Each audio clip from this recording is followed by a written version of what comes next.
Өмір бойы дәрігер болған 104 жастағы жапон дәрігерінің кеңестері. Салмағың тұста, жапондықтар салмақ қосуды 10 000 аурудың басталуы деп айтады. Дәрігерге сенбе.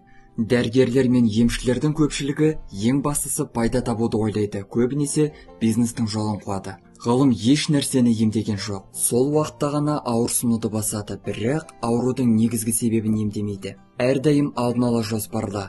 Дайын болсаңыз, қайғы-қасірет болмайды. Бұл жапондардың мақал-мәтелі. Ауырсыну бұл ғажап нәрсе. Ауырсынуды басатын дәрілерді қолданба деген сөз. Мотивацияны құрметтей біл. Бір нәрсені байқап көру және оны жаңадан бастау үшін мотивация өте маңызды.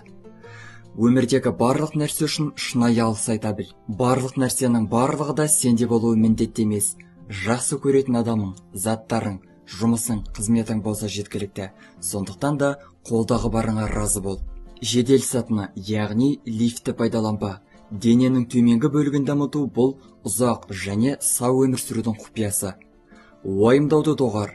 Болуы тиіс нәрсе болмай қоймайды. Білгеніңмен бөліс. Білім мұхит сияқты.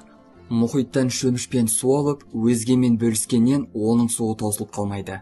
Ақшаға ессіз ғашық болма. Ақша бұл тек қана құрал. Бақыт ол жерде болмайды. Өнеге бола алатын бірдеме тап. Өзің ең жақсы жасай алатын нәрсені жасап, басқаларға үлгі бола біл. Жақсы күле білу, жаза білу өнері, тағысын тағы. Зейнетке шығу туралы ойлама. Қоғамға белсенді бол.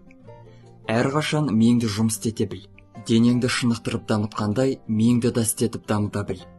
Ешқашан тоя тамақтанба. Асқазанның 80%-нан асырма. Күн сайын 1 стакан қызыл шарап іш. Аурудың алдын алады және жүрек қан тамырлары ауруларының қаупін азайтады. Жақсы ұйықтап демалып жүр. Шаршауды басу үшін 8 сағаттық ұйқы немесе кем дегенде 6 сағат ұйықтау қажет. Шын жүректен күле біл. Бұл стресспен күресудің ең жақсы тәсілі. Кешіріп үйрен. Ренжігіш адам іштей мүжіледі. Омега-3-ке бай тағамдарды қолдан. Сенің жасың емес, ақыл ойың жас болуы маңызды.